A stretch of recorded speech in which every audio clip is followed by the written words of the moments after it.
Before I get started with today's video, I just wanted to say a massive thank you to everybody who has supported me on Patreon, both in the present and in the past. It really means a lot to me, and you all are amazing. Hey guys, welcome back, or welcome for the first time if you're new. So in today's video, we're going to be doing something a little bit different, and this is something I've actually been experimenting with for quite a while now, and that is the process of making paper. Now, making paper out of various different paper scraps is something I've always wanted to do. Ever since I was a pretty young child, I've known about this and thought that it would be interesting to give it a try. So about a year or so ago, I actually invested in the tools that I would actually need to do it. And I've been experimenting with it on and off ever since then. Since there are so many different steps to the process of making paper, I didn't really record every single bit of this process.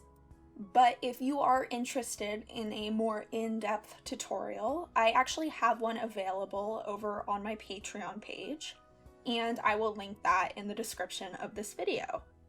Now, the paper I am actually making in this particular video is a bit more on the simple side. I have done a lot of different textures and colors of paper. Throughout the year or so, I've been experimenting with this. But for the most part, in this particular example, I just use scraps of basic white printer paper. Though to kind of fill out my mixture, I also used a few different paper types, such as a handful of book paper, as well as some cardstock scraps.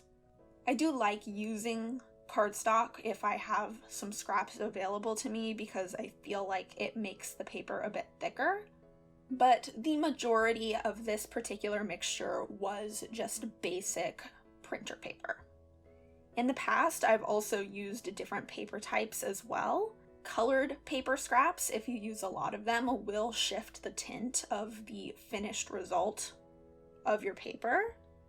And I have also added varying amounts of acrylic paint to my pulp in order to, again, create colors that are not just white or gray. Now, before I started recording for this video, I did prep my paper scraps for making new paper. And the way that you do this is you essentially tear up your larger pieces into much smaller ones. I have tried various different sizes. In the past, I did about 1 to 2 inch squares. But for this particular batch, I decided to try tearing my pieces quite a bit smaller, and I would say that the pieces I used were about 1/2 inch by 1/2 inch. And the reason I did this is in order to make your pulp, you will use a blender. A lot of times people will use a stand blender, but I don't have one available to me. The only thing I have is an immersion blender. And as such, I wanted to try to create a mixture that would blend a bit more easily with a hand blender. Once I had my paper scraps torn up, I boiled some water and I poured it over top of the scraps. Then I just let them soak for a bit. And after they had soaked, I blended them until they were a pulp. Unfortunately, there are no real good proportions to create this pulp. I would recommend using less water at first, and if it feels like it needs more in order to blend, just add a little more. This, I would say, is where trial and error really comes in handy. After a bit of experimentation, you start to realize what your pulp is supposed to look like, and you get more comfortable with getting your pulp to that point the more you do it.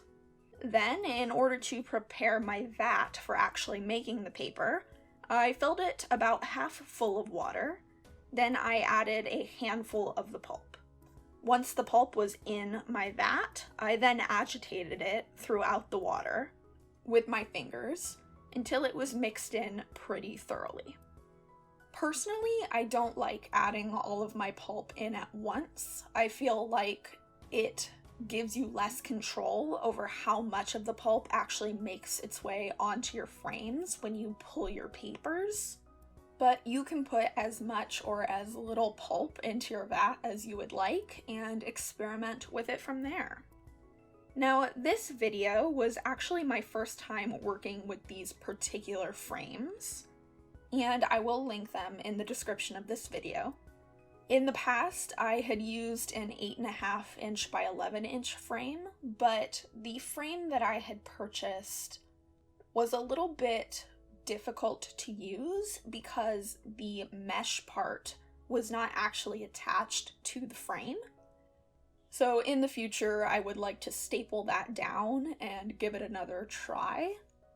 But for now, I'm working with these small 4 inch by 6 inch ones. Now, a few tips for actually pulling your papers. In order to do this, you take your frame, you hold it steady in both of your hands, you tilt it towards the vat of water, and you dip it in at an angle. Then you can kind of shake your frame slightly to even out the pulp as you lift straight up. And it is useful to try and keep your frame as parallel to the vat as you possibly can.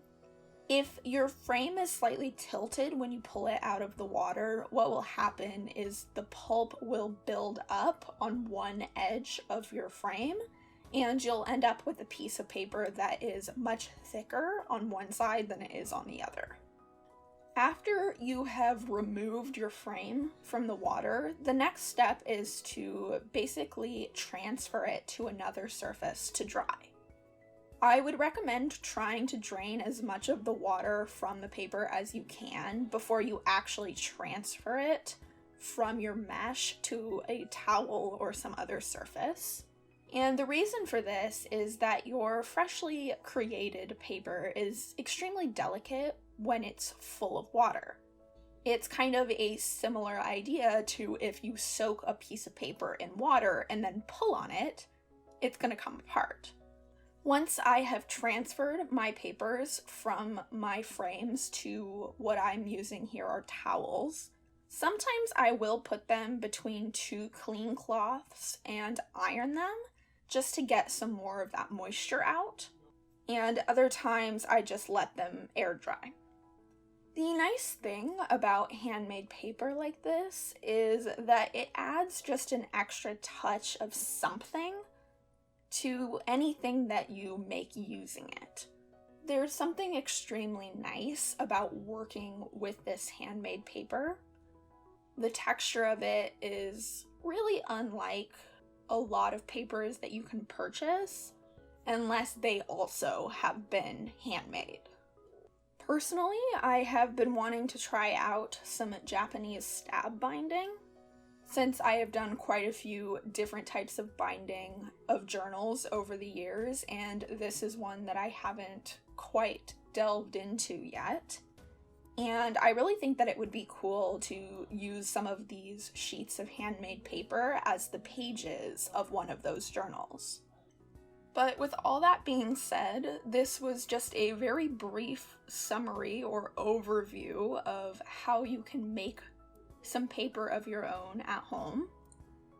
Personally, I think the look of pulling paper is extremely satisfying, so I hope you enjoyed this little process video. And be sure to keep a lookout for it in future videos, as I'm sure it will come up again. So thank you all so much for watching. I really hope you enjoyed this video, like I said. You can subscribe if you want to see more videos like this or very different from this in the future. And until next time, happy creating!